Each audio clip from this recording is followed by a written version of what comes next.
사랑하는 이글스필드 가족 여러분, 10월 21일 수요일입니다. 오늘도 좋으신 우리 주님께서 여러분과 함께 하시기를 소망합니다.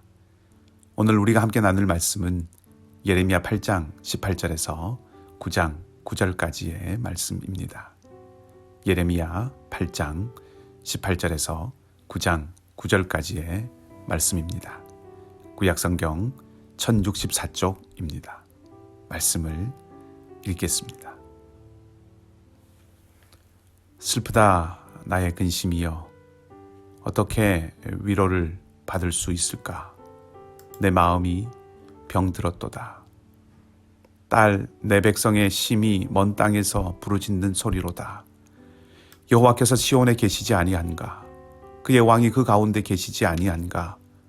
그들이 어찌하여 그 조각한 신상과 이방의 헛된 것들로 나를 경노하게 하였는고 하시니, 추수할 때가 지나고 여름이 다하였으나 우리는 구원을 얻지 못한다 하는도다. 딸 내 백성이 상하였으므로 나도 상하여 슬퍼하며 놀라움에 잡혔도다. 길르앗에는 유향이 있지 아니한가? 그곳에는 의사가 있지 아니한가? 딸 내 백성이 치료를 받지 못함은 어찌 됨인고? 어찌하면 내 머리는 물이 되고 내 눈은 눈물 근원이 될꼬? 죽임을 당한 딸 내 백성을 위하여 주야로 울리로다. 내가 광야에서 나그네가 머무를 곳을 얻는다면 내 백성을 떠나가리니 그들은 다 간음하는 자요 반역한 자의 무리가 되미로다. 여호와의 말씀이니라. 그들이 활을 당김같이 그들의 혀를 놀려 거짓을 말하며 그들이 이 땅에서 강성하나 진실하지 아니하고 악에서 악으로 진행하며 또 나를 알지 못하느니라. 너희는 각기 이웃을 조심하며 어떤 형제든지 믿지 말라. 형제마다 완전히 속이며 이웃마다 다니며 비방함이라. 그들은 각기 이웃을 속이며 진실을 말하지 아니하며 그들의 혀로 거짓말하기를 가르치며 악을 행하기에 지치거늘 내가 사는 곳이 속이는 일 가운데 있도다. 그들은 속이는 일로 말미암아 나를 알기를 싫어하느니라. 여호와의 말씀이니라. 그러므로 만군의 여호와께서 이와 같이 말씀하시되, 보라, 내가 내 딸 백성을 어떻게 처치할꼬? 그들을 녹이고 연단하리라. 그들의 혀는 죽이는 화살이라. 거짓을 말하며 입으로는 그 이웃에게 평화를 말하나 마음으로는 해를 꾸미는도다. 내가 이 일들로 말미암아 그들에게 벌하지 아니하겠으며 내 마음이 이런 나라에 보복하지 않겠느냐. 여호와의 말씀이니라. 아멘.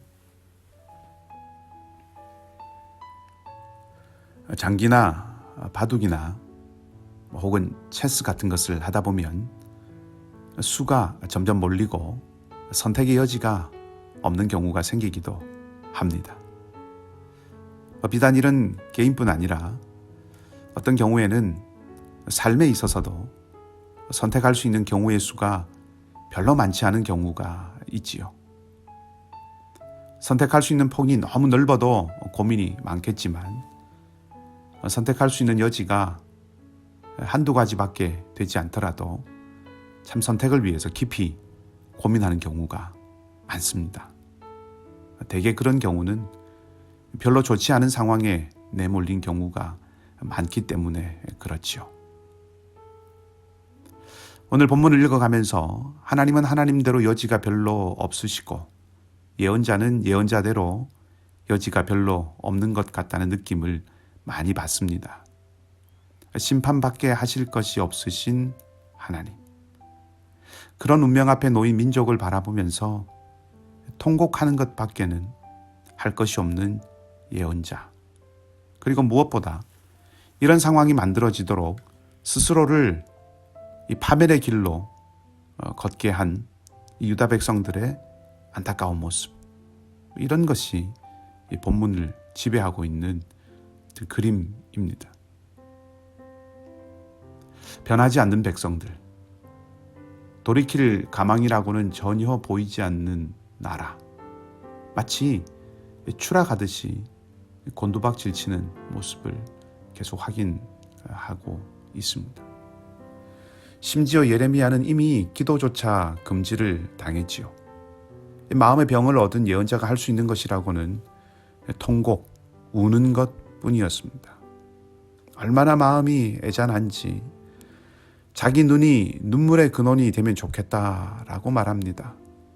눈물샘이 된다는 것은 샘이 끊임없이 물을 쏟아내듯이 끊임없이 자기에게 눈물이 흐르는 것을 말하는 것이죠. 백성들을 위해서 끝없이 울겠다는 그런 예레미야의 마음입니다. 기도조차 금지당한 예언자가 어쩌면 그래서 포기할 만한데 돌이키지도 않은 이 완고한 백성들을 향해서 계속해서 성실하게 말씀을 선포했고, 그렇기 때문에 자기 책임을 다 한 것이고, 그래서 예언자는 이제 앞으로 일어날 일들이 자신과는 무관한 일이라고 생각할 수도 있지만, 이 예레미야는 백성을 향한 그 연민, 안타까운 마음을 여전히 내려놓지 못하고 있습니다. 정말로 백성들을 사랑했기 때문에 포기할 수 없어서 우는 것이지요. 이런 예레미야의 마음을 보면서 하나님의 마음이 예레미야에게 투영된 것이 아닐까 하는 생각을 해봅니다. 심판하실 수밖에 없지만, 그것 외에 다른 선택의 여지가 없지만, 바로 그 사실이, 심판할 수밖에 없다고 하는 그 사실이 안타까움이 되고, 바로 그 사실이 도리어 하나님의 마음을 이리저리 찢어놓은 것은 아닐까 하는 생각이지요. 채찍을 들 수밖에 없고, 또 그래서 때리면서 가슴이 찢어지고, 그래서 눈물이 터져 나오는, 어쩌면 아이를 혼내는 그 부모의 심정을 이 예레미야의 눈물 속에 담긴 하나님의 마음, 그렇게 생각해 봅니다. 우리 주님께서 산에서 이렇게 가르치셨습니다. 애통하는 자는 복이 있나니. 누가복음에는 우는 자들은 복이 있다 라고 이렇게 기록되어 있죠. 울어줄 수 있는 사람, 울어줄 수 있는 마음, 아마 그것은 사람에게 주신 하나님의 최고의 은혜 가운데 하나가 아닐까 생각해 봅니다. 불쌍히 여기는 마음, 안타깝게 생각하는 마음, 연민이 없다면 심판도 없고, 연민이 없다면 구원도 없겠지요. 하나님의 마음이 연민, 사랑이기 때문에 예언자를 통하여 혹독하게 심판이 선언되었고, 동시에 하나님의 마음이 연민, 사랑이었기 때문에 예언자는 허리가 끊어지듯이 울 수밖에 없는 것입니다. 울어줄 수 있다는 것은 생각해 줄 수 있다는 것이고, 마음을 함께 나눌 수 있다는 것이고, 그 아픔과 슬픔에 동참할 수 있다라는 뜻입니다. 이것은 예수님의 사건을 통해서 보여주신 바로 그 하나님의 구원의 방식이지요. 하나님은 우리를 생각하셨기 때문에 당신의 아들을 보내셨습니다. 죄인된 우리의 운명에 주님이 동참하셨고, 죄인된 우리의 운명 때문에 주님은 안타까워 우셨습니다. 그리고 그 마음을 가지신 주님이 구원을 위하여 십자가의 길을 걸어가신 것이죠. 본문으로 돌아오면 이 유다 백성들은 그럼에도 불구하고 그런 하나님과 예레미야의 안타까워하는 마음에도 불구하고 돌이키지 않았습니다. 무감각했습니다. 하나님을 향하여 울 수 없었습니다. 자신들의 완악함 앞에서 무디었습니다.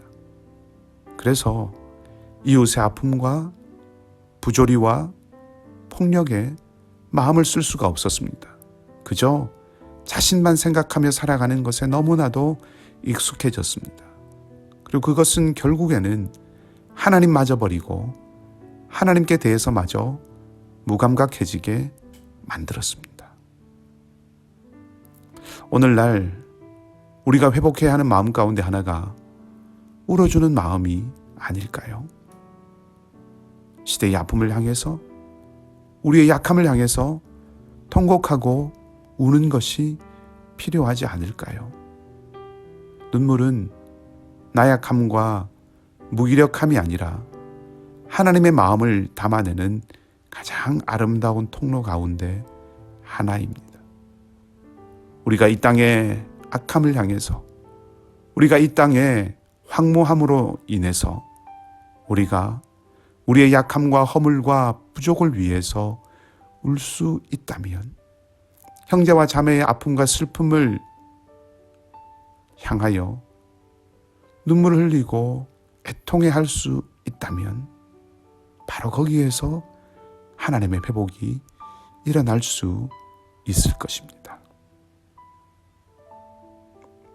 그래서 오늘 우리가 하나님 앞에 깊이 아파할 줄 아는 삶이 되기를 원합니다.